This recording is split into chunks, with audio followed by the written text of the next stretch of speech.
Hey y'all, thanks for tuning back in for my 5th review video, and today I'll be reviewing the new Colt Python. So if you saw my first video, you know, a lot of people were bashing it in the beginning with the initial batches that went out. You know, they were like nicks along the crown, people were complaining about like light primer strikes, and the cylinder freezing. I'm somewhere between 650 to 750 rounds now through this Python, and I honestly could not be more happy with this firearm. I did get 2 cylinder freezes in the beginning, and I just had to like manually turn it to get the issue corrected. Don't know if it was due to it being a new gun, but other than that, this thing's just a pleasure to shoot. I do have a few things that I don't like, but you know, I can't ignore them with the experience that this revolver provides, and I'll go over those as I get into this video.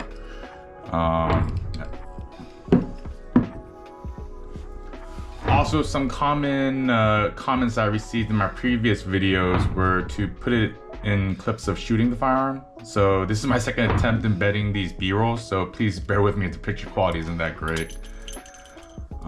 You know, so I've been looking for a Python for over 10 years, but it was impossible to find, or they were way too expensive because they've always been like a hot commodity. So the original Pythons were in production from 1955 to 2005, I believe. And I think like even towards the later period of that time, they were only available through like Colt's custom shop. Then they brought back this into production in 2020. They had the 6-inch, which what you see right here, and they also had the 4.25 inch, or no, the 4-inch. I don't know, some 4-inch. And then just last year, they released the 3-inch, which I'm dying to try and get my hands on one of those. I never shot the original, but the double action on this thing. Bring it on camera. Yo, this thing's just beautiful. And if you saw my first video, you know that how I felt about the single action is just kind of like meh, you know? I mean, cocking the hammer back, that feels great, but the single action pull itself, yeah, you guys know that like the 686 a lot better for that. But you know, after shooting this for a while now, if I had a choice and if I could only get one between the original and this new one, I think I would actually go for this new one. I mean, I still want the original, but the reason I'll go with this new one is kind of, I mean, one reason is, let me see, it's like the barrel itself. So you guys can see right here, it actually has a recessed crown barrel. And that's kind of cool because this little crown will, you know, help prevent damage to your barrel. And if you get like a nick on your barrel, on the tip of your barrel and all that, it's just gonna throw off your accuracy. Like the original, I believe, you know, it just like stuck out, but it wasn't actually a crown barrel, so it just more for like aesthetic purposes. It wasn't actually like really functional. It didn't have a functional purpose. But this new one, I mean, this thing will actually protect your barrel. Also, the front sights, they're easily replaceable. You know, you just get a little hex screw, screw it off and on. If you guys saw, I don't know if you guys check out Wilson Combat site, but they just released sights for this Colt Python. They got like the fiber optic and the gold P front sight. They had the rear sight, which I will get to later. But yeah, the old one, I believe, it had like 1 or 2 pins. They weren't so like easy to do yourself. Some people actually had to take it to like a gunsmith to do it correctly and all that. And apparently the steel overall is just more stronger on this. And then, you know, metallurgy's gotten a lot better over the past couple decades. And the steel will help it from like, you know, like twisting, stretching. That's what, if you guys saw Colt's video, that's what they said. And then they apparently like beefed up this frame as well. And also the action and trigger. I mean, you guys, this trigger is just glass. And you can you know, with practice, you can also kind of like stage it.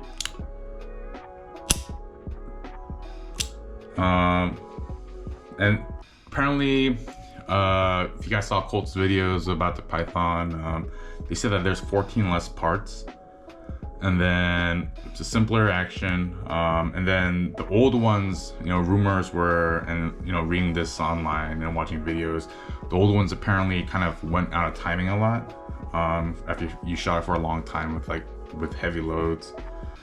And if you guys saw Wilson Combat's most recent video, Bill Wilson and Ken Hackathorn, they said that they feel the double action on this new one is actually better than the old one. And they kind of had the same thoughts with me about the single action. It's not that great. I mean, cocking it back, this is awesome. But the single action itself, yeah. I mean, you guys know that I prefer the 686 for single action. It's just I barely touch it, and just it's amazing. And I'll do another video in the future kind of comparing these two. I mean, they're similar. I consider these two guns kind of like rivals, and they do have some differences. Each has their good and bad. One's a little better than the other in some areas. So I'll go over that later. Okay, so some things that I kind of dislike is one, the main biggest one is the rear sight. So when I first got the firearm and was shooting it, I noticed that it was like impossible for me to hit the same spot. I mean, I would like adjust the sight and get it zeroed. And you know, as I was going through like more and more boxes of ammo, I noticed that my shots were like always like kind of like veering off.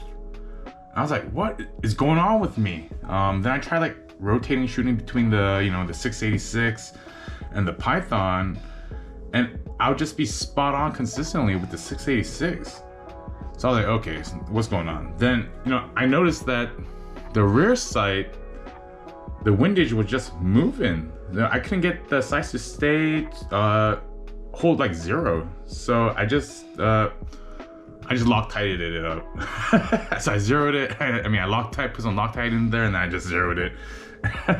Which is fine for now, because, you know, I normally shoot indoors mostly, and to be honest, I'm like kind of too lazy. I'm just gonna like Kentucky windage it if I'm outside anyways, because I rarely shoot past 50 yards anyway. But I will be putting on a pair of Wilson Combat sights whenever they're back in stock. I'm gonna try and get the Gold Beak front with the U-notch rear. So, you know, after shooting the Prodigy, I don't know if you guys saw my video on that. I mean, I've become kind of accustomed to those, and I really like it. But another thing is, let me see if I don't know if the camera can even capture it. Oh yeah, see right here, I got a little nick. It doesn't bother me too much since it doesn't really have a performance impact, but that kind of would have been nice. And also, I guess this is like a Python thing, but the ejector rod itself, it's not a full-length ejector rod, so like half length. So whenever I'm like done firing, I'm like pow, pow, pow. By the way, these are safe to dry fire as well, which is something that I like about the new ones. They have that transfer bar system, so the firing pin isn't directly on the hammer. It like has that little transfer bar right here. So if I let go of it, so you can see it move, I let go of the trigger, but if I pull the trigger, that thing comes right back up.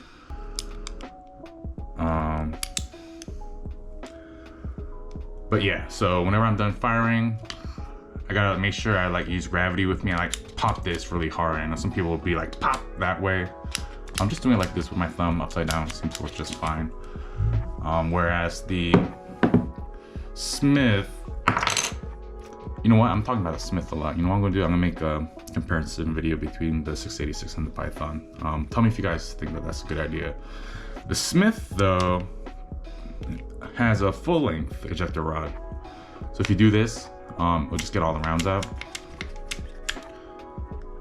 Oh, and one thing about the ejector rod is, let me see if I can capture this, is if I spin that cylinder Can you guys see that? Like that ejector rod's wiggly, whereas the Smith is straight. I mean, you can barely tell that's even spinning. On the Python, this thing kind of like wiggles. Not a big deal. And another thing that I wish that they changed was, if you guys saw my first video, you know that I like to really get a high grip on my firearms. So you see I'm actually kind of covering this with the web in my hand. So double action is fine. Because on double action, the hammer falls to about here, oops, here before it breaks. On single action, you see that it comes all the way down here, so I can't do that same grip. I'm covering the hammer actually. Let's see. And another little thing is, it's not a big deal, is it's the grips. The grips are a little thin. The Smith feels a little better in my hand. You know, the old one, I mean, these are beautiful grips. I love it. I love the look, the medallion. The old one, the checkering was actually like raised. So it's like a little thicker. So I did actually feel an old Python before, even though I never shot one. I did get to feel one at a gun store. The old one, the grips were a little thicker. I remember that they felt better. But you know what? With everything that I just mentioned, they're nothing after you shoot this thing, because this thing is just a pleasure to shoot. It's such an enjoyable experience. The double action, man, glass, so smooth. And this thing's actually a really flat shooter. And it's easy to get target acquisition, like shot from shot. And I use this as a everything gun, to be honest. So when I'm out, I usually have a backpack with me, and it's my backpack gun. When I go hike, this is what I bring with me, with you know, a couple speed loaders and speed strips. Let me see if I have any laying around. Yo, here's my speed loaders. And I'll just bring this with me. I got a speed strip here too. Hold up. Yeah. And then some speed strips, so I can just pop it in real quick.